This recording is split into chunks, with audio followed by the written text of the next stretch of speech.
그 부친 사가랴가 성령의 충만함을 받아 예언하여 이르되 성하리로다 주 이스라엘의 하나님이여 그 백성을 구원하사 찬양하시며 우리를 위하여 구원의 뿔을 그 종 다윗의 집에 일으키셨으니 그것은 주께서 예로부터 거룩한 선지자의 입으로 말씀하신 바와 같이 우리 원수에게서와 우리를 미워하는 모든 자의 손에서 구원하시는 일이라. 우리 조상을 긍휼히 여기시며 그 거룩한 언약을 기억하셨으니 곧 우리 조상 아브라함에게 하신 맹세라. 우리가 원수의 손에서 번지심을 받고 같이 읽습니다. 종신토로 주의 앞에서 성결과 의로 두려움이 없이 섬기게 하리라 하셨도다. 아멘. 여러분, 사가랴가 누구냐면 우리 친구들 잘 들어보세요. 사가랴는 세례 요한의 아버지입니다. 나이 많아서 아이를 못 낳았습니다. 그런데 하나님의 천사가 나타나가지고 사가랴에게 너희 집에 아들이 있을 것이라 그랬습니다. 사가랴는 제사장 집안이기 때문에 레위 지파 사람이죠. 그죠? 레위 지파 사람인데 레위는 24반차를 따라서 하나님을 섬기게 됐습니다. 24반차는 24주로 나눈 것입니다. 더블하면 48주죠. 1년에 52, 3주 되기 때문에 나머지 한 뭡니까? 48에서 52, 3주 한 4주 내지 5주 정도는 절기 때는 대부분의 제사장들이 같이 일을 하기 때문에 절기를 빼고 일반 평시에는 1년에 한 2번씩 갑니다. 근데 사가랴 지파는 8번째입니다. 그러면 여러분 짐작이 되시죠? 세례 요한이 언제 잉태됐을지. 그로부터 약 6개월 후에 예수님이 잉태됐기 때문에 사가랴의 반차, 즉 사가랴가 하나님 앞에 올라가서 제사 지내던 시기를 살펴보면 세례 요한과 예수님이 몇 달, 1년 중 어느 때쯤 태어나셨구나를 알 수 있습니다.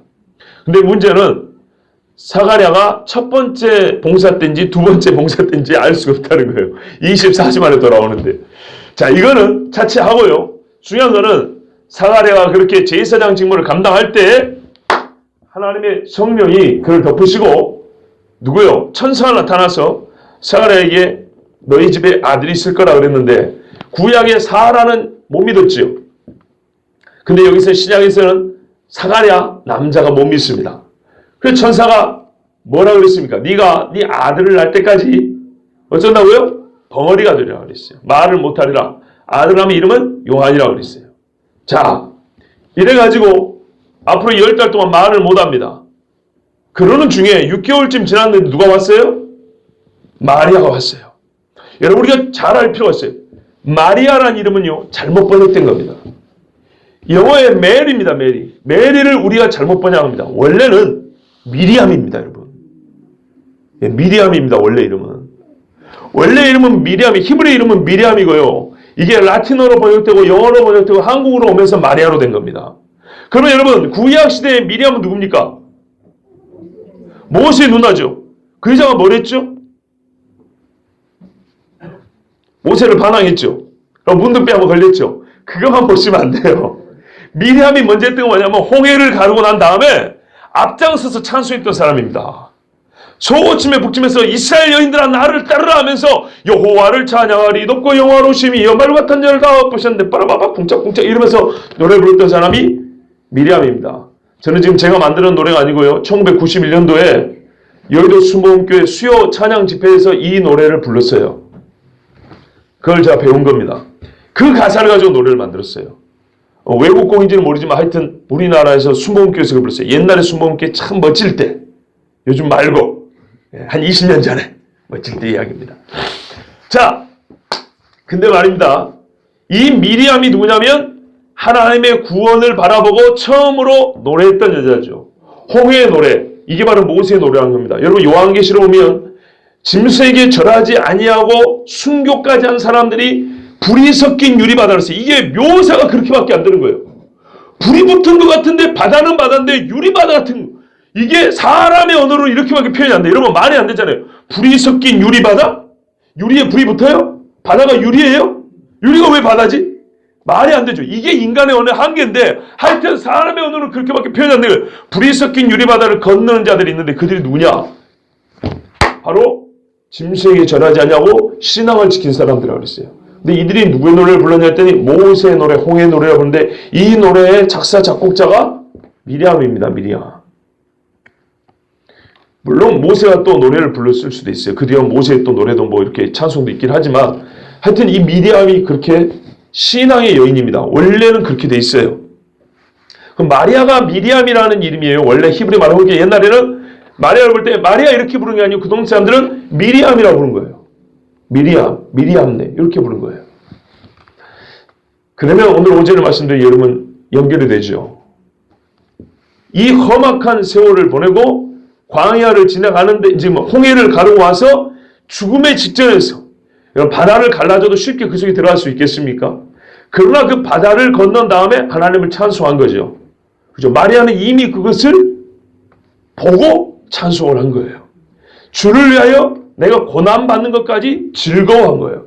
히브리서에 보면 모세가 잠시 죄악의 낙을 누린 것보다 하나님의 백성과 함께 고난받기를 즐거워했대요.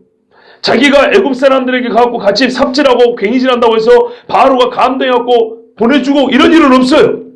땅 하나 더 주고 이런 일 없다고요. 본인만 손해인 거예요. 세상으로 볼 때는. 순전히 본인만 손해인데 바로 그 손해 자체를 즐거워했다는 거예요.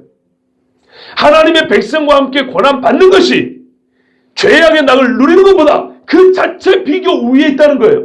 내가 이리 가면 바로가 감동해서 보내준다거나 뭐 우리 어머니 공주가 막 군사를 동원했고 나를 지지해준다거나 이런 게 아무것도 없이 내가 종이 되는 거예요. 노예가 되는 거라고요. 근데 그 자체 즐거웠어요.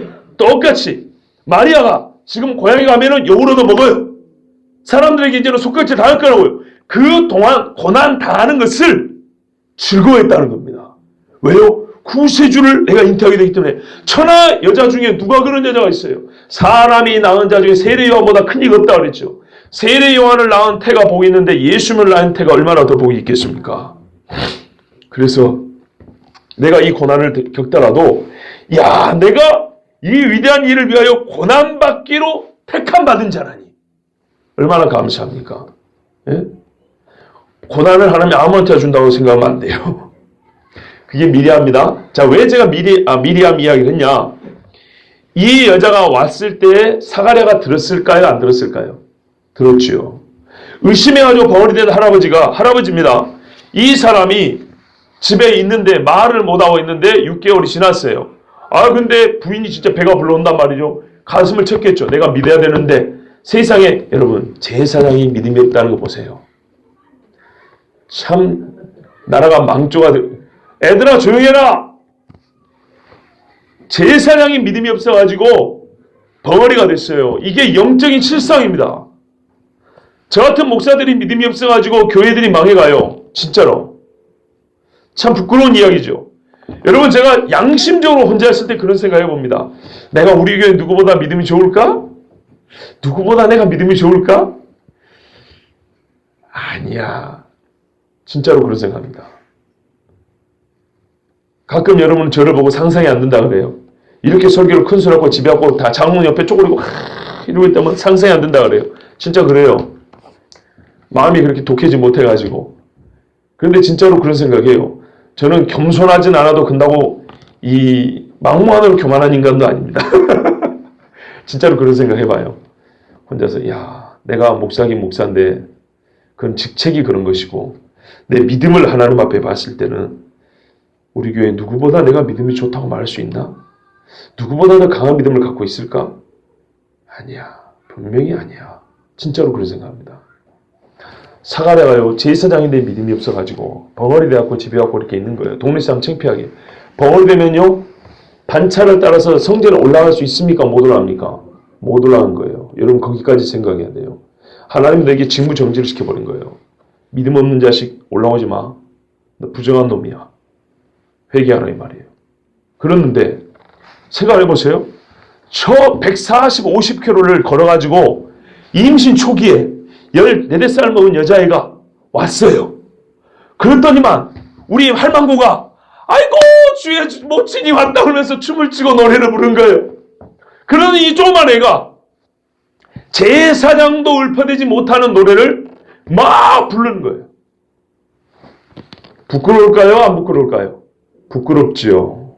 부끄러운 겁니다. 그때 뭐 해야 돼요? 부끄러우면 고개 돌려요? 회개하는 겁니다. 여러분 이스마엘이라는 이름이 무슨 뜻입니까? 안 물어볼게요. 이스마엘 하나님이 들으셨다는 얘기입니다. 사무엘하고 비슷합니다. 슈무엘 비슷한 말입니다. 하나님이 들으셨답니다. 이스마엘. 자, 이스마엘 이름 누가 줬어요? 하나님이 이름을 준 인간이 몇 명 안 돼요. 근데 이스마엘 이름도 하나님이 직접 지어준 겁니다. 아브라함이 지어준 게 아니고. 하가를 첩을 쫓았죠. 쫓았더니 하나님의 천사가 나타나가지고 하가라 돌아가라. 그리고 네 여주인에게 복종해라. 그래도 그렇지 네가 종인데 애기 뱉다고 말이야. 여주인의 애기 못 빼고 나는 첩인데 애기를 뱉다고 막 이렇게 막 기세등등 그러니까는 네가 여주인이 너를 막 그렇게 뭐라 하지. 돌아가서 복종하고 그리고 나중에 아들을 낳을 거다. 이 아들을 내가 복주리라. 근데 그 이름을 이스마엘이라 하라 그랬어요. 자, 이러고 돌아왔어요. 주인 하나님한테 잘해요. 사라한테. 그리고 아브라함이 나중에 애를 낳는데 이름을 뭐라고 지어요? 이스마엘이라고 지어요. 그 이름 어디서 들었을까요? 하갈한테 들었죠. 창피하죠. 왜 창피한지 아십니까? 아브라함이 사라를 통해서 아들을 준다 했는데 말 안 듣고 첩을 둔 거 아닙니까? 첩을 낳고 애를 임신하고 있는데 쫓은 거 아니에요. 근데 천사한테 말을 듣고 돌아와가지고 하갈 하는 말이 아브라함이요. 천사가 나를 보고 돌아가라고 합니다. 근데 애를 낳으면 아들을 낳을 건데 이스마엘이라고 하랍니다. 깜짝 놀라죠. 아브라함이. 이스마엘 무슨 데가 하나님이 들으셨다 해요.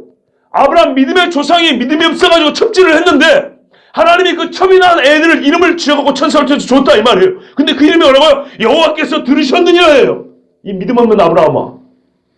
내가 안 듣고 있는 줄 아냐? 내가 안 보고 있는 줄 아냐? 아브라함이 충격을 받아요.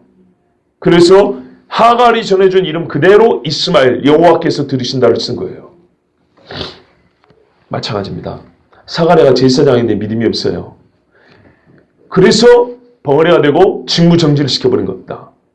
믿음이 없을 때 직무정지하는 겁니다. 하나님 앞에. 하나님이 잘라버려요. 제가 말씀드렸죠. 옛날에 교사할 때 먹을 게 없어가지고 진짜 배가 고파서 아르바이트 한다고 밤을 새서 아르바이트를 하니까 주일날 아침에 교사인데 8시 반까지 교회를 못 가요. 11시도 겨우 맞춰가는 거예요. 겨우. 어쩔 때는 본교회를 못 가죠. 양재 멀리 있어가지고 못 가서 학교 옆에 가까운 교회를 간 적도 있어요.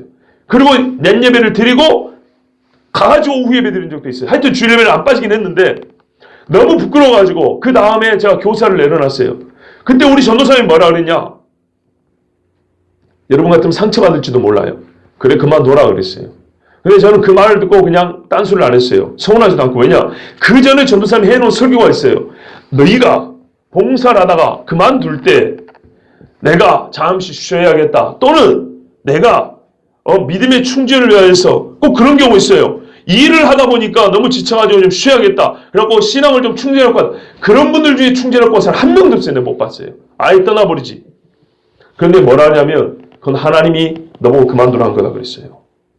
착각하지 마라 그랬어요. 내가 너무 봉사를 많이 하다 보니까 몸이 지쳐가지고 1년쯤 쉬었다가 다시 돌아올게요. 내 신앙을 되찾고 돌아올게요. 이런 이야기를 많이 해요. 천만의 말씀. 그런 경우는 저도 못 봤고 그 전도사님도 못 봤던 거예요. 그러면서 말하면 그거는 네가 게을러서 하나님이 너를 내친 것이 네가 주제에 말이지 나 같은 사람 아니면 교회 일할 수 있는데 내가 그래도 좀 잠시 충전해야 되니까 이런 거 아니라고 그랬어요.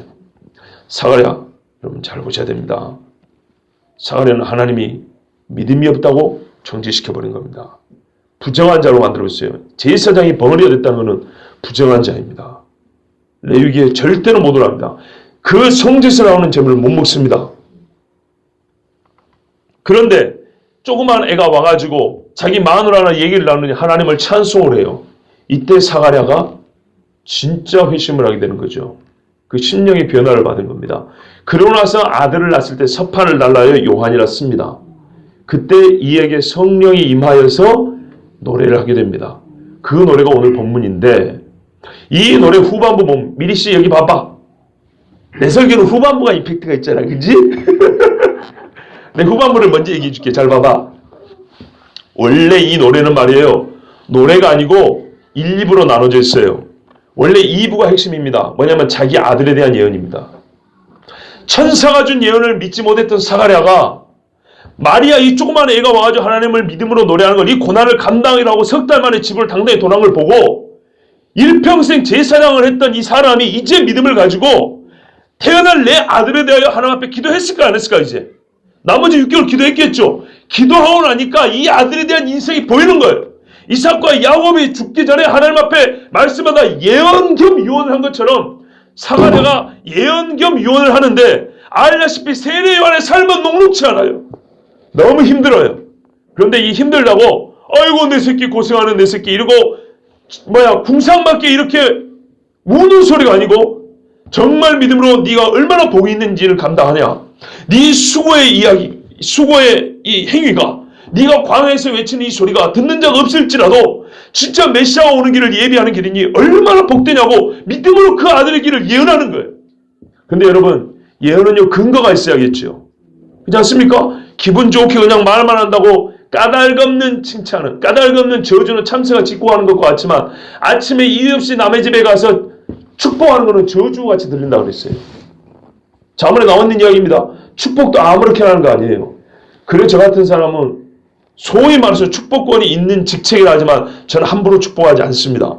제 마음이 동하지 않으면 안 합니다. 성경에 그렇게 있다고요. 예? 근거 없이 아무렇게나 내뱉는 축복은 저주처럼 들린다고 그랬어요. 자, 그래서 이 사가랴가 말이에요. 자기 아들을 향해서 예언을 하는데 이 예언의 근거를 먼저 말합니다. 그 찬송이 오늘 읽은 이 부분이에요. 자, 보겠습니다. 그 부처 사가랴가 이전과는 달라졌어요. 마리아를 만나고 말이죠. 마리아는 엘리사벳을 만나고 믿음이 생기고 사가랴는 마리아를 보고 믿음이 생긴 거예요. 믿음으로 믿음에 이르게 하나니. 아멘. 사가랴가요 성령이 충만을 받아 예언했어요. 하나님의 약속과 성취를 바라보고 내 아들 이 작은 아들을 통해 하나님이 일을 이루시다니 야 엘리야를 먼저 보낸다더니 내 아들이 그 엘리야의 심령을 갖고 있는 걸 이제 깨닫게 된 거예요. 얼마나 감사합니까? 그만큼 엘리야가 고생도 해야 된다는 얘기예요. 여러분 중에 자녀가 믿음의 종이 될 즉 다 믿음이죠. 그죠? 다 우리 하나님의 종을 살면 특별히 저같이 이렇게 강단에서 말씀을 전할 직책을 가질 종이 있거나 있을 예정인 분들은 잘 보셔야 돼요. 사가랴의 기도를 잘 보셔야 돼요. 우리 이성민 전도사님 믿고 에론 몰라 장래 어떻게 될지는 뭐 형규이도 모를 일이지만 하여튼 우리 부모님은 오늘 이 기도가 상당히 중요한 기도입니다. 이 찬송이 한번 잘 보십시오. 이것에 근거하여 자기 아들 향하여 예언하고 기도했던 겁니다. 사가랴가 성령이 충만했습니다. 그리고 예언했습니다. 제가 오늘 이 말씀을 전하면서 또 하나 좀 신학적인 이야기를 하려고 그래요. 여러분 한 목사는 좀 신학적인 얘기를 많이 하더라 생각할 수 있는데 왜 그러냐면 저는 앞에 있는 여러분들에게 설교하고요. 이 자리에 없는 많은 성도들에게 설교한다고 생각합니다. 그래서 이런 말씀 전합니다. 그러니까 무슨 말이면 여기 있는 현장에 있는 여러분뿐만 아니라 한국에 있는 모든 사람들이 설교한다는 그런 생각을 가지고 설교를 하기 때문에 이런 이야기를 더 하는 겁니다. 그리고 실제로 여러분이 듣고 밖에 나가다 보면 듣게 돼요. 저번에 김재환 선생님이 그런 이야기 했어요. 한 목사가 맨날 와가지고 말이지 요즘에 세상에 나가면 이렇게 가르친 사람이 있고 이렇게 많은 사람이 있다는데 설마 그럴까 했는데 직접 그런 친구를 만났다 그랬어요. 그죠 전도사님? 그래요. 앞으로 만나게 됩니다. 자주 보게 됩니다. 갈수록 자주 보게 됩니다. 그래서 제가 미리 예방주사를 놓는 겁니다.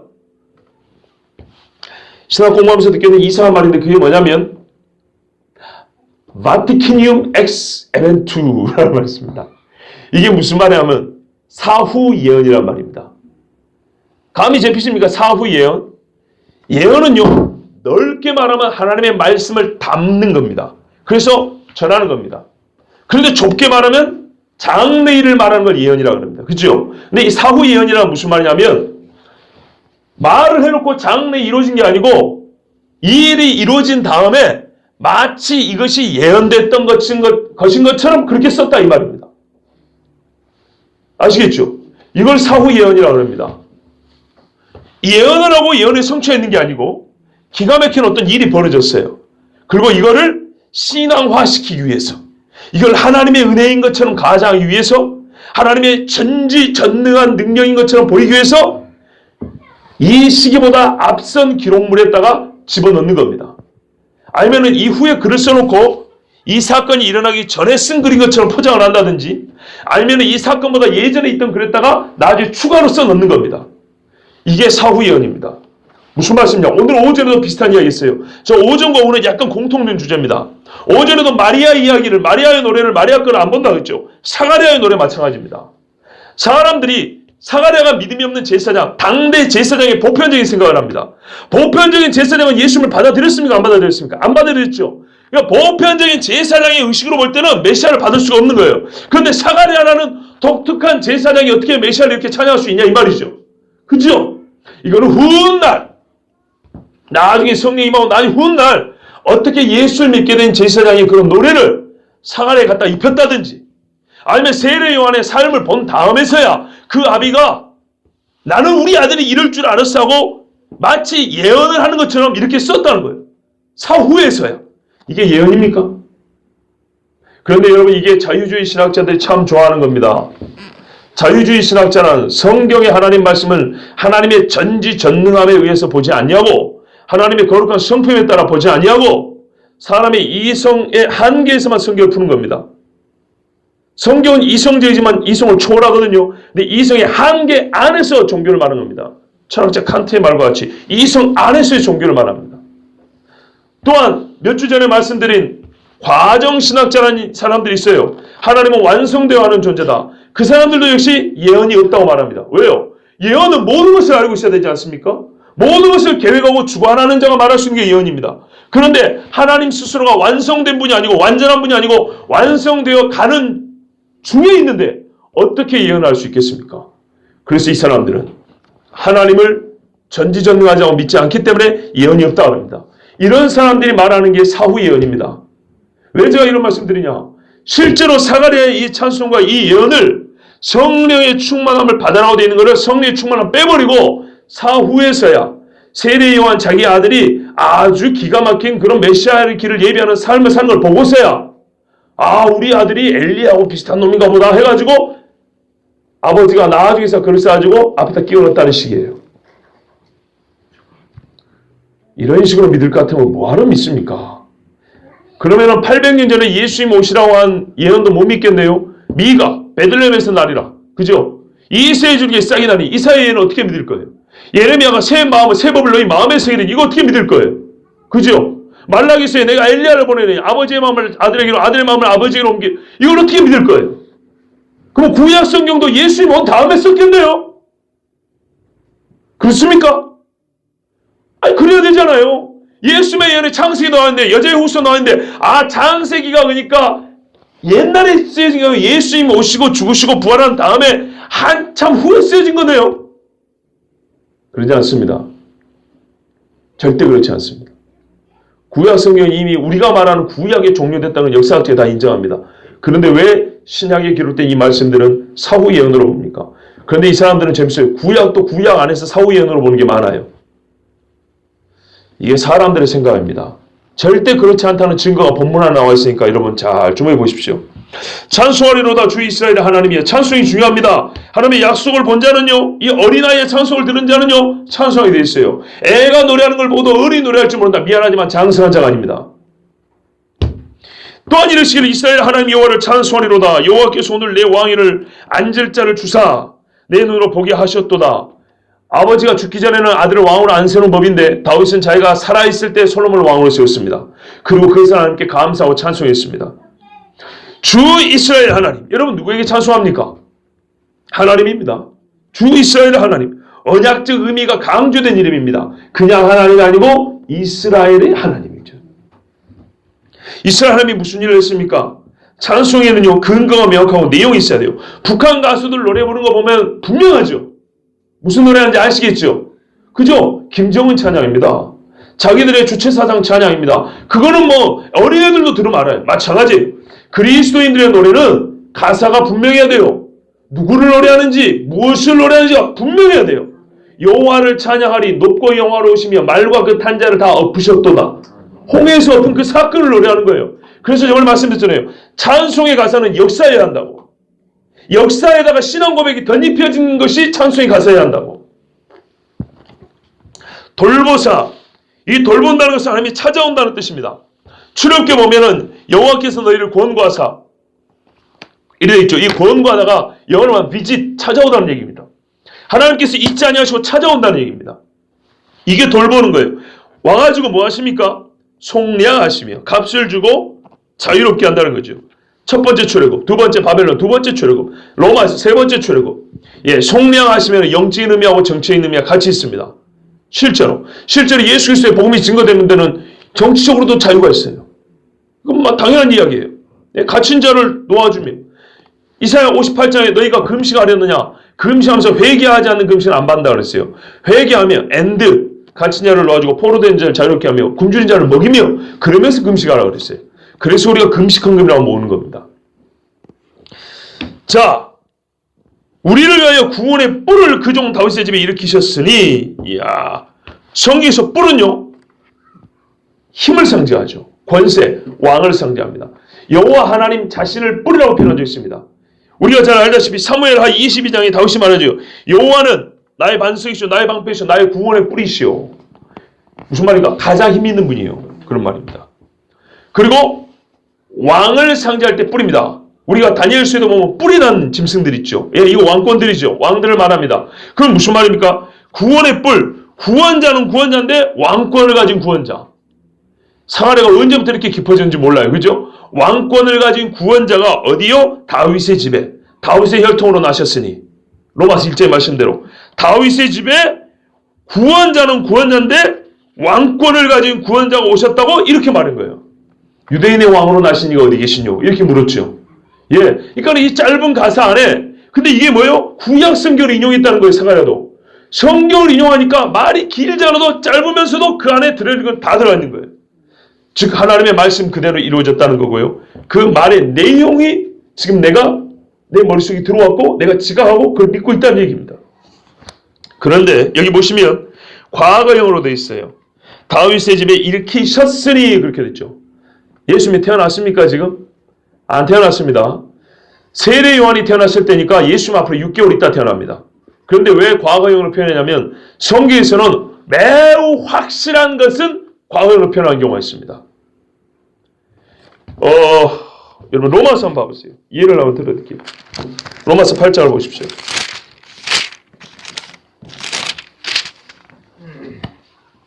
여러분 많이 피곤하고 졸린 것 같은데요.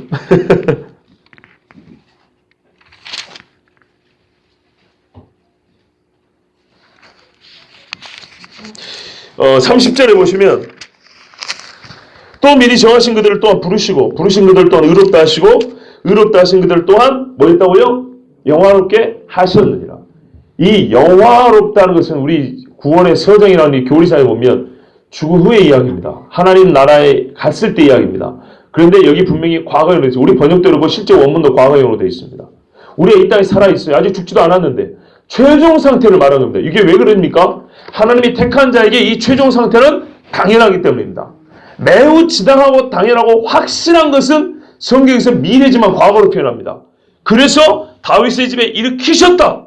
이미 일으켜버렸다고 말하는 겁니다. 즉 뱃속에 있는 아이를 태어난 것처럼 본 겁니다. 뱃속에 아무리 힘이 없어도 이는 이미 왕이라고 신한 겁니다. 사가랴가 언제 이런 믿음이 생기냐 이 말이에요. 마리아가 노래하는 걸 보고 그렇지 않았으면 이 정도 노래하기는 어렵다고 봅니다. 이것은 주께서 예로부터 거룩한 선지자의 입으로 말씀하신 바와 같이 우리 원수에게서와 우리를 미워하는 모든 자의 손에서 구원하시는 일이라 약속하신 그대로입니다. 사가랴가요 마리아의 노래를 듣고 엘리사벳과의 대화를 듣고 석 달 동안 그때 대화하는 소리를 들으면서 아하 하나님의 약속이 이렇게 이루어지는구나 그걸 깨달았습니다. 하나님의 약속이 뭐냐면 구원하시는 일이라 그랬죠. 구원하시는 일입니다. 그런데 이 일이 언제부터 주어졌습니까?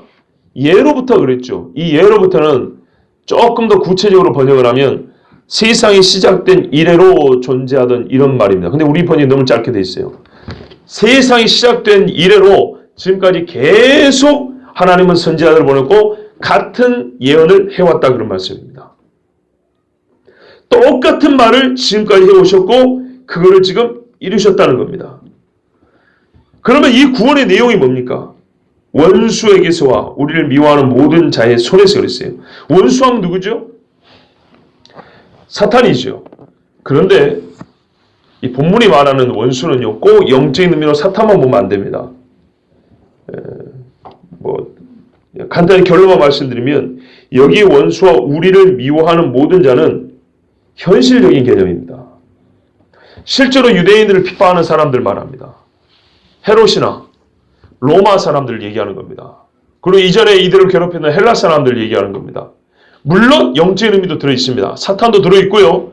더하여서 실제로 현실 세계에서 우리를 괴롭히는 사람들 얘기하는 겁니다. 그래서 영적인 의미와 정치인 의미가 같이 있다는 거예요. 여러분, 바벨론 포로 잡혔던 사람들 70년 만에 하나님이 다시 돌려주셨죠. 애굽에서 400년 종살이 된 사람 다시 돌려주셨죠. 그죠? 우리가 지금 바라는 건 뭐예요? 이북 사람들이 김정은이 저기 독재에서 풀려나서 자유롭게 신앙생활 하는 거죠. 그죠? 정치적인 거 아닙니까? 영적이며 정치적입니다. 즉 여기서 원수들은, 미워하는 자들은 실제로 이 사람들을 괴롭히는 로마인에게서 우리를 풀어달라는 얘기입니다. 자, 그러면 봐보세요. 이게 사후 예언입니까? 지금 이게 현재 상황이에요. 메시아를 기다리는 사람이 현재 상황이라고요. 이해되시죠? 만약에 메시아가 온 다음에 이 노래를 썼다면 이렇게 쓸 수가 없어요. 왜요? 예수 그리스도는 메시아인 줄 알았더니 이 메시아가 정치적인 해방을 줬습니까? 안 줬습니까? 안 줬어요. 한참 밀어놨어요. 주님 다시 오실 때까지 밀어놓은 겁니다. 그거는. 우리가 분명히 얘기합니다.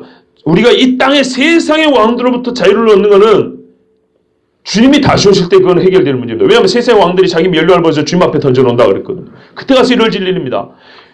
예수님이 2000년 전에 올 때는 이 일이 이루어지지 않았어요. 그렇기 때문에 만약에 예수님이 오신 다음에서 이 시를 썼다면, 이 노래를 불렀다면 사간에 이렇게 기대하는 말을 못 한다고요. 실망스러운 이야기가 나와야 된다고요. 그런데 지금 사간에는 아직까지 유대인이지 않습니까?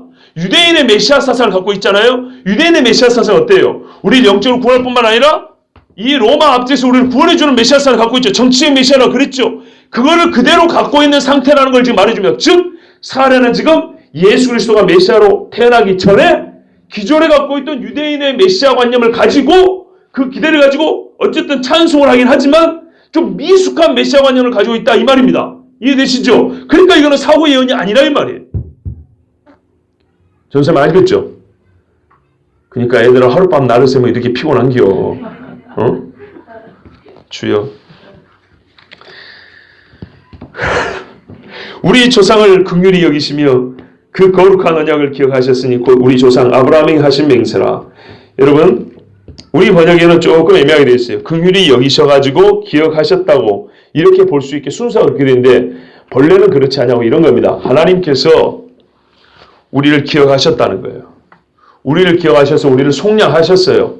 그래서 드러난 게 뭐냐? 하나님의 긍휼이다. 이런 말입니다. 그러니까 순서가 뭐 이래든 저래든 큰 상관없는데 본문의 원래 순서는 하나님은 긍휼이 크셔서 그 긍휼에 따라 우리를 속량하셨다. 이런 말이 아니고 하나님은 우리를 기억하셨다. 그 약속을 잊지 않으시고 신실하신 하나님이 얘기하는 거예요. 기억하셔서 우리를 속량하셨다. 그리고 그때 속량함을 받은 우리가 직접 체험하는 게 뭐냐? 하나님의 긍휼이라는 거예요. 여러분 실제로 우리가 하나님의 긍휼은 구원을 체험할 때야 깨닫는 것이지 이론을 배우는 게 아니지 않습니까? 바로 그 말이에요. 우리가 지금 메시아가 온다는 소식을 듣고 저 조그만 애가 애를 베가지고 왔다 가는 걸 보아하니 아 하나님이 우리를 기억하신 게 맞구나. 아브라함과 이삭과 야곱에게 또 다윗에게 하신 약속이 잊혀진 게 아니고 이 수많은 세월 동안에 이방 사람들이 종살면서 하나님이 잊어버린 줄 알았더니 하나님이 기억하셨구나. 그리고 지금 그 기억의 결과 메시아가 우리 눈앞에 나타났다 이 말이죠. 이 메시아가 나타남으로 말미암아 우리가 깨닫는 게 뭐냐? 하나님은 사랑이시라는 거예요. 그리고 로마서도 우리가 죄인 됐을 때 그리스도께서 우리를 위하여 죽으심으로 하나님이 우리를 향한 자기의 사랑을 확증하셨느니라 그러죠. 그 순서가 그대로 나오는 거예요. 하나님의 말씀 그리 일관성이 있습니다. 그리고 번역이 좀 잘못됐지만 우리가 최종적으로 알 수 있는 것은 하나님은 아브라함의 하신 맹세를 지키셔서 기억하셔서 그 언약이 부정하지 않고 거룩하게 하셔서 우리에게 그 약속을 성취해 주심으로 말미암아 하나님은 원래 우리를 사랑하시고 우리가 하나님 앞에 긍휼받은 백성이구나 이거를 깨닫게 되었다는 거예요. 사가랴가 이거를 율법의 전문가가 이제 깨달은 거예요. 깨달은 자는 노래하는 겁니다. 실제로 성경에는요. 제가 지금 구약 성경에 이 사가랴가 노래한 것이 구약성의 근간데 이만큼 찾아놨는데 여러분이 많은 분들이 졸기 때문에 제가 그냥 읽어드리면 더 좋을 것 같아서 읽어드리진 않습니다. 근데 역시 사가랴가 구약 성경을 보는 눈이 달라졌습니다. 사도 베드로가 성령 강림 이후에 예수님의 말씀도 못 알아맞고 주님 그게 무슨 뜻이었습니까? 무슨 뜻 맨날 묻잖아요. 그런데 구약 성경을 통달해버리죠. 줄줄줄 읊어버리죠. 성령 강림 이후에 IQ가 좋아진 게 아니고요. 성령의 감동으로 말씀에 눈이 열린 겁니다. 그런 것처럼 똑같이 사가랴도 성령이 충만하여 예언하니까 성경을 인용하고 구약에 근거해서 하나님을 찬송하고 또 이 찬송이 근거가 돼서 자기 아들에 대한 예언이 이제 뒤에 이어지는 겁니다. 왜요? 이런 하나님이니까. 이런 하나님이니까 내 아들아 네가 광야에서 고생을 하더라도 이건 너에게 복이다는 거예요. 네가 정말로 여자가 낳은 자 중에 가장 위대한 자라고 아버지가 한편은 안쓰럽고 한편은 자랑스럽고 너무 감사해서 노래하는 거예요. 마지막 절입니다. 우리가 원수의 손에서 건지심을 받고 종신토록 주의 앞에서 성결과 의로 두려움이 없이 섬기게 하리라 하셨도다. 사후 예언이 아니라는 증거입니다. 여러분 누가복음이 기록되었을 당시에 유대가 로마로부터 건짐을 받지 못했습니다. 도리어 패망에 가까운 때입니다. 유대는 AD 70년에 패망했습니다. 누가복음은 AD 65년 초중반에 한 중반쯤에 기록되어 있습니다. 유대 땅에 반역이 일어났고요. 로마가 진압하고 있기 시작하는 그때입니다. 그렇기 때문에 유대는 건지심을 받지 못했습니다. 패망을 앞두고 있습니다. 그런데 여기다가 원수의 손에서 건지심을 받고 이렇게 해놨어요. 만약에 사후 예언이라면 이렇게 못 쓰죠. 그런데 이거는 먼 나중을 바라보는 진짜 성령이 주신 감동을 따라 예언한 거기 때문에 역사, 지금 당대 역사를 보고 말한 것이 아니고 먼 미래를 바라보고 메시아가 올 것을 기대하면서 한 예언이기 때문에 건지심을 받고라고 예언할 수 있었던 겁니다. 곧 몇십 년 후에는 로마에게 패망을 당하여도 여러분 2000년이 못 돼서 다시 이스라엘이 세워졌지 않습니까? 그저 하나님은 절대로 또 이스라엘에 있지 않는다고 말씀했어요. 제가 작년 10월 달에 설교했죠. 교회가 이스라엘인가 하고 교회는 이스라엘이 아니라 그랬어요. 영적으로는 이스라엘의 성격을 갖고 있지만 교회와 이스라엘은 분명히 구분되는 게 있다 그랬어요. 성경에는요. 이스라엘을 구별하여서 마지막 때에 이스라엘이다 하는 말씀이 여러 군데 기록이 되어 있어요. 잊지 않았어요. 하나님이 절대 잊지 않습니다. 그래서 이 사람들이 원수의 손에 건심을 받는 것은 종말론적인 비전입니다. 그거를 지금 사하랴가 말하고 있는 거예요. 무슨 눈으로요? 성령이 감동을 해주니까 이게 보이는 겁니다. 사후 예언이 아닙니다. 당신을 보면 절대 이런 노래 못 부릅니다. 종신토록 주의 앞에서 영원히 우리가 사는 동안 하나님 앞에서 우리가 어떻게 해요? 구원하신 이유가 섬기게 하려고. 사람들은 하나님을 섬긴다는 말에 두드러기 반응을 나타낼지 모릅니다. 우리는 섬긴다는 것을 별로 좋아하지 않아요. 섬김 받고 싶어 하죠. 일반적인 보편적인 생각이기도 하지만 소위 말하는 유교적 전통이 무너진 이 시대는 더욱 그래요. 위안회가 없어요. 그죠? 부모 자식 간에도 막말이 오가고요. 스승과 제자 사이에도 별로 질서가 없어요. 그러다 보니까 섬긴다는 말이 영 어울리지 않아요. 그런데 이렇게 한번 생각해 볼까요? 중소기업에 내가 인턴 직원입니다. 열심히 일을 해요. 여러분 월급이 똑같다고 한번 생각해 볼게요. 비교하기 좋게 월급이 똑같아요. 근데 중소기업의 인턴 직원하고 대기업의 간부하고 청와대 비서실장하고 뭐가 더 영광스럽습니까? 청와대 비서실장이죠. 만약에 봉급이 똑같다 하더라도. 근데 거기는 잠도 못 자고 훨씬 더 일이 많아요. 그래도 여러분 어디 있겠어요? 중소기업 인턴으로 들어갈래요? 아니면 청와대로 들어갈래요? 청와대 들어가죠. 근데 왜 하나님을 섬긴다는 걸 그렇게 못마땅해 하죠?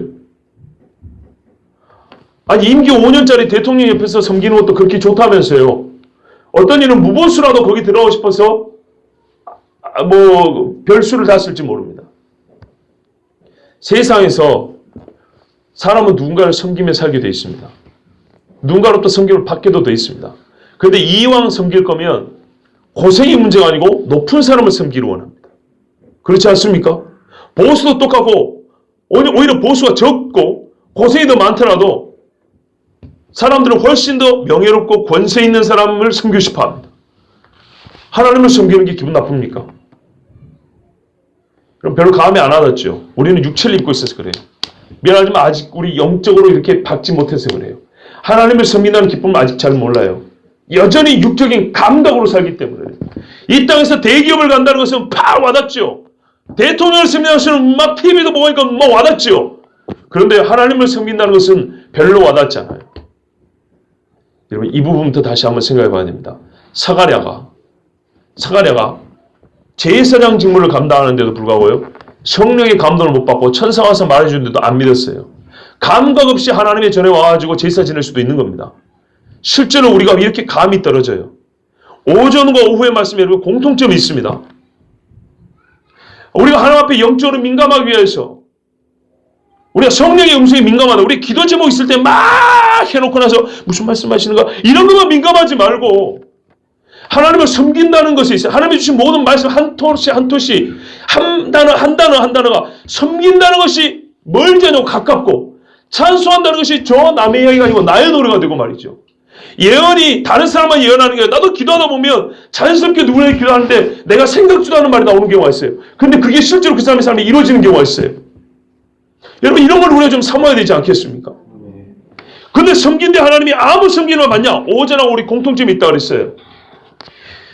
성결과 의로 두려움 없이 섬기게 한다고 그랬어요. 여호와를 두려워하는 자에게 하나님의 구원의 은혜가 있다고 그랬죠. 오전에는. 그죠? 대대의 그 언약이 있다고 그랬죠. 그런데 여호와를 두려워하는 자가 하나님의 은혜를 받으면 어떻게 돼요? 이후에는 하나님을 두려워하지 않게 돼요. 순서는 그렇게 되는 겁니다. 처음부터 두려워할 줄 모르는 사람은 구원의 은혜가 없고, 두려움으로 하나님 앞에 선 사람은 구원의 은혜를 받습니다. 겸손하니까. 그래서 하나님 앞에 이제 나중에는 내 친구처럼, 진짜 아들, 딸처럼 하나님 앞에 그렇게 우리가 관계할 수 있습니다. 그리고 또한 세상 앞에서도 두려움 없이 하나님을 섬길 수 있습니다. 세상 사람들이 두려워가지고 하나님 앞에 예배드리는 거 무섭고요, 기도하는 거 무서워요. 그죠? 그런데 하나님 앞에 두려워하는 사람은 세상 사람이 두렵지 않습니다. 제가 지난 새벽에, 우리 좋은 분들이시니까 재밌는 이야기 해줄게요. 말씀에 도움이 될 것 같습니다. 지난 새벽에 설교 준비 마치고 새벽 4시 다 돼가지고 순댓국 먹으러 갔어요. 순댓국을 먹는데 기가 막힌 일을 많이 봤어요. 정말 사람들이 많이 배워도 소용없어요. 제가 좀 천박한 이야기를 이해하십시오. 여기 고대 애들인 것 같아요. 고대 애들. 왜냐면 1호 학번 누굽니다. 술 반쯤 잡고 누굽니다. 예, 이랬어요. 근데 그 대한민국의 지성을 대표한다는 학교가 여기 있잖아요. 그죠? K대학교, 고려대. 아닐 수도 있지만 거기라고 생각하는 게 가능성이 높죠. 걔들이 뭐 하는 줄 알아요? 순댓국집에서 사람도 열 몇 명이나 있는데, 에론 놀래지 마, 의원 놀래지 마, 군대에서도 이런 가혹행위가 없을 거야. 남자애들이 좀 그냥 쉬운 편했을 거예요. 고추 만주기 하고 있는 거예요. 다 큰 애들이. 진짜로요. 음식점에서 사람들 다 보는데 1호 학번? 이리 와봐. 이렇게 만지는 거예요. 그 다음에 저도 1호 학번, 니도 1호 만지고 있는 거예요. 이러면 상상이 됩니까? 미리 겁나 좋아한다. 여러분, 이게 음식점에서 지성이라는 애들이 술 좀 들으니까 개, 돼지가 되는 거예요, 사람이. 여러분, 하나님을 두려워할 줄 모르면 나중에 사람도 두려워할 줄 모릅니다. 눈에 뵈는 게 없죠. 근데 옆에 이제 그 이야기 하려는 게 아니고, 여러분, 이거 잠깨 올라간 거고, 옆에 참 안타까운 이야기가 있었어요. 남자분이 중년인데 한 60전 되신 분들인데 둘이서 소주 한 병 놓고 이제 순댓국을 해장하시더라고요. 술을 드시고 오셨어요. 드시고 오셨는데 거기서 또 드시는 거예요. 그런데 제가 옆에 앉아가지고 기도하고 밥을 먹었잖아요. 봤어요. 이분들이 영 불편해하더라고요. 불편해하는데 어쩐지 압니까? 야, 이제 한쪽 분이 이쪽이 얘기하는, 야, 저기 그래도 한 5시간은 잘 수 있으니까 마시고 가, 이런 거예요. 에이, 5시간 못 자. 지금 4시니까 먹고 하면 5시 되고 한 4시간 자고 일어나야 돼. 뭔 말인지 감 잡히세요? 그러니까 야, 뭐 제가 기도를 했잖아요. 교회란 말 안 하고 뭐 11시에 시작한 다음에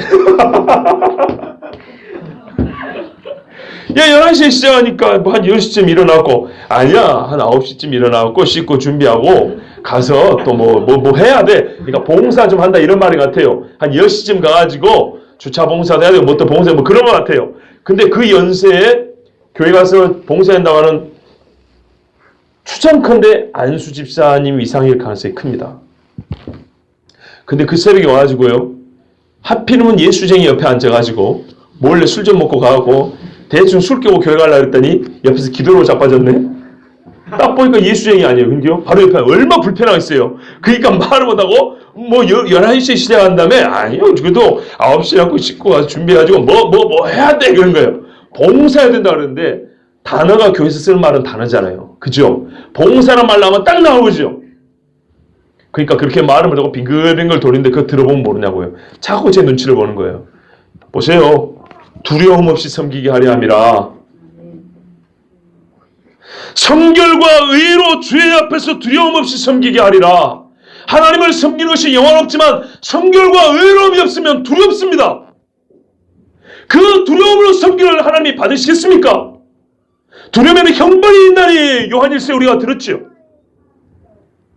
세상에 옆에 기도하는 사람 내가 목사인지도 모릅니다. 그냥 기도하고 밥 먹으니까 그게 부담돼가지고 둘이 말도 못하고 겨우 끄끄대면서 술 마시고 있는 거예요. 그런 것 같으면 차라리 나가지.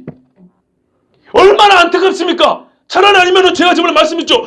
주여 감사합니다 하고 꿀꺽 하시던지. 이것도 저것도 아니고 뭐 하는 거냐고요. 그 마음의 두려움과 불편함이. 여호와를 섬기는 것도 아니고 섬기지 않는 것도 아니고 어떨 때 가장 우리가 하나님 앞에 섬김이 온전하냐? 성결과 의로움이에요.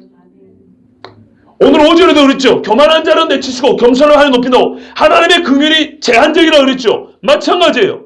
하나님이 모든 사람을 구원하시려고 메시아를 보냈지만은 어떻게 해요? 하나님께 성결과 의로 섬길 수 있는 사람이 있고 성결과 의를 원하지 않아서 메시아를 박대한 사람이 있어요. 그런 사람들 하나님 앞에 두려움 없이 섬기는 게 아니라 심판 앞에 두려움으로 떨어야 됩니다. 우리가 원수의 손에서만 건지심을 받는 것이 아니고 하나님 앞에서 하나님을 섬기게 하려고 우리를 부르신 거예요. 하나님은 영원롭게 하는데 우리를 쓰겠다고 부른 거예요. 그냥 겨우 물에서만 건졌고 물을 뚝뚝 떨어지는 물에 빠진 수행기처럼 서 있는 게 아니고 이제 말끔하게 옷을 갈아입고 정상적인 삶을 살아가는 것처럼 하나님의 자녀를 온전히 살아가게 하려고 우리를 구원한 거라고요. 여러분 에베소서 2장을 보십시오. 한번 같이 보고 마치겠습니다. 에베소서 2장 8절에서 10절입니다.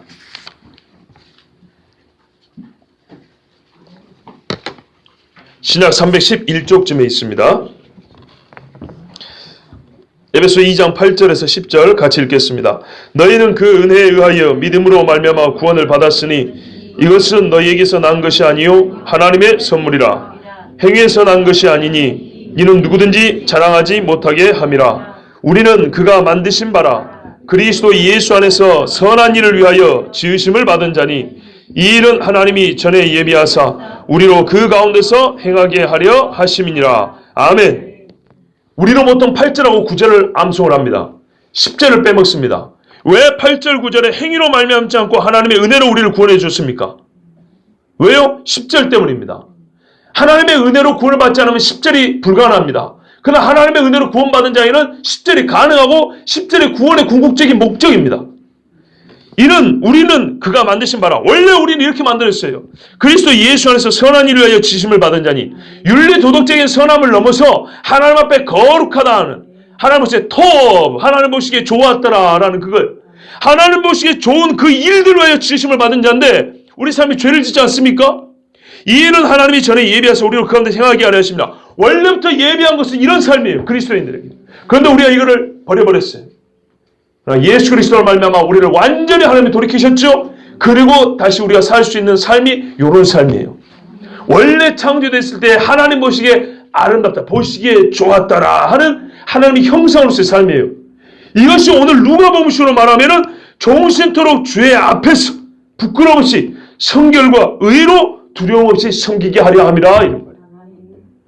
이것이 구원받은 목적입니다. 사가랴의 눈이 어떻게 이렇게 띄었을까요? 믿음으로 믿음에 이르게 하죠. 사가랴가 불과 6개월 전에는 이런 믿음이 없었어요. 세상에 여러분 천사가 눈에 나타나서 얘기하는데 이걸 못 믿어요, 세상에. 그런데요, 사가랴가 어린아이의 이야기를 듣고 자기 부인과 어린아이의 찬송소를 듣고 그 마음이 회심하여 나중에 아이가 낳았을 때 이 아이의 이름을 요한이라 라고 하나님의 말씀을 인정하는 순간 하나님도 내가 너를 이제 인정하리라 해서 그 입을 여시고 찬송하게 하셨어요. 오늘 우리에게도 이런 믿음 있기를 바랍니다. 우리가 눈먼 신앙생활 하면 안 되겠습니다. 좀 눈을 뜬 신앙생활 해야 되고요. 우리가 감각을 추구하지는 마세요. 그러나 우리가 영혼으로 하나님 앞에 정말 사모하기를 추구하세요. 그럼 하나님은 감각에 와닿는 은혜를 주십니다. 그건 하나님 주세요. 근데 세상에 많은 사람은 자기가 감각적인 은혜를 추구하려고 하다 보니까 오류에 빠집니다. 이상한 데를 많이 빠집니다. 그러나 하나님의 말씀이 오늘 우리에게 이루어진 것을 감사하고 정말 열렬히 사모하기를, 찬송하기를, 진짜로 내 영혼이, 내 마음이 성령의 충만해 하나님이 온몸으로 정말 찬송하기를, 주님이 행하신 일을, 그 역사를 가지고 믿음으로 고백을 해보세요. 그러면 이미 주어진 그 실제 역사가 내 품에 와 닿는다고요. 나한테 찾아온다고요. 아무리 문 앞에 있어도 문을 열지 않으면 못 들어오죠. 믿음으로 문을 열면 내 몸 안에, 내 문을 열고 들어온다 이 말 아닙니까? 내 마음에 하나님 들어와서 역사를 한다 이 말입니다. 그런데 우리가 정말 이 마지막 때를 살면서 내가 올 때 믿는 자를 보겠느냐, 믿음을 보겠느냐 그랬어요. 그런데 우리가 믿음의 증거인 기도. 기도는요, 설교 듣는 것보다 어렵습니다. 설교 듣는 거 어려운 줄 압니다. 특히 이 오시안에 무지하게 어려운 자를 저 같아도 해서 이렇게 했을 거예요. 그런데 설교보다 어려운 게 기도입니다. 똑같이 한 시간이지만 여러분 기도를 한 시간 해보라 했어요. 죽어요 죽어. 그렇게 힘들어요. 그만큼 기도는 믿음의 행위입니다. 용빈아 진짜로. 진짜다. 너 엄마가 기도하고 네 여기까지 큰지 아냐? 모르지. 진짜다. 네 할머니 할아버지 너 위해서 새벽에 와서 기도한 거 아냐? 진짜다. 나 네 말 할 때 11살 때부터 밤에 교회 와서 엄마 아빠 와서 기도했다. 11살 때. 기억이 나요. 부모님이 그랬어요.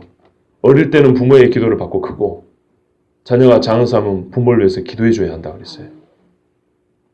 어릴 때는 부모가 주는 밥을 먹고 크고 장사하면 부모를 봉양하는 것 마치 똑같이 영혼의 양식도 마찬가지예요. 부모의 기도와 말씀을 듣고 크고 장사에 힘이 없으면 보고 싶어도 성경이 잘 안 읽혀져. 나이가 들면 힘들어서 그때는 부모님 옆에 성경도 읽어드리고 믿음의 이야기도 해드리고 제가 믿음으로 이렇게 살아왔습니다. 그러면 얼마나 좋습니까? 예.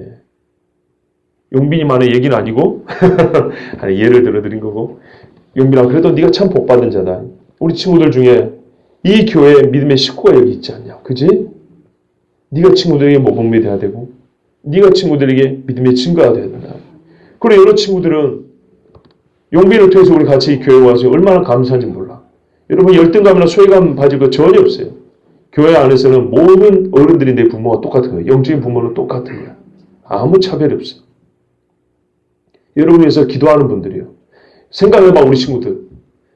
여러분들 위해서 누가 용돈을 줄 수 있어. 과자 하나 사줄 수 있어. 우습게 보이지? 기도는 어렵다니까. 여러분 각자 한번 생각해봐. 남을 위해서 기도한다? 지금 가능해? 100원 주는 게 쉽지 기도한다는 게 쉬운 것 같아? 100분 동안 기도할 수 있을까? 정말 어려운 거예요. 기도는 돈 버는 것보다 어려워요. 제 편이 과장일지 모르지만 기도하는 게 돈 버는 것보다 어려워요. 진짜로. 그래서 기도는 믿음의 표현이라는 겁니다. 여러분 사가랴가 하나님 앞에 이 예언은 기도이면서 신앙 고백이고 찬송이지 않습니까? 종합적입니다. 그리고 우리가 하나님 앞에 거룩과 성결로 주님 오심을 섬기는 것도 마찬가지. 우리가 세상과 다르게 그랬죠. 우리 주님 오심을 경배하는 거 아닙니까? 동방박사가 동방의 예법을 따르지 아니하고 그죠? 말씀을 따라왔어요. 그렇지 않습니까? 예, 목자들이 이방의 예법을 따르지 아니하고 천사의 말을 따라왔어요. 우리가 세상의 관습과 문화를 따르지 않고 성경대로 주님 나심을 축하한다 그럽니다. 이거 말하면 섬기는 겁니다. 그렇죠? 주님 오심에 대하여 우리가 감사하고 우리 왕이신 예수님을 우리가 경배하고 섬김의 시간입니다. 성결과 의로움으로. 이것이 크리스마스를 크리스마스답게 보는 성탄절을 성탄절답게 보내는 겁니다. 성결과 의로움이 빠져버리는 섬김은 하나님이 받지 않습니다. 그리고 실제로 이 예언대로 세례 요한은 인류 역사상 가장 성결한 사람입니다. 제가 볼 때는 태어나기 전부터 예수로 완전히 가득 찬 사람, 죽을 때까지 예수 때문에 예수로만 가득 찬 사람, 나이 30 좀 넘어서 죽었지만요. 봐보세요. 30년 평생을 완전히 예수로만 산 사람이 세례 요한이에요. 예수님과 가장 닮은 사람. 이 예언대로 성결과 의로 하나님을 섬겼어요. 그러니 만세 복이 있고 여자가 낳은 자 중에 제일 크다고 부름을 받지 않습니까? 지금이라도 여러분 듣지 않았습니다. 하나님 앞에 성결과 의로움으로 섬기십시오. 하나님 섬기기를 즐거워하시고 내가 주를 위하여 고난받기로 택함 받은 자의 것을 기뻐하시면서 노래하십시오. 그러면 그 고난 이후에 너희가 그리스도와 함께 영광을 받기 위하여 그와 함께 고난을 받아야 되지 않겠느냐. 그 장차올 큰 영광, 우리가 정말 입을 떡 벌리고 다물지 못할 큰 영광을 함께 받을 줄로 믿습니다. 우리 함께 기도하겠습니다.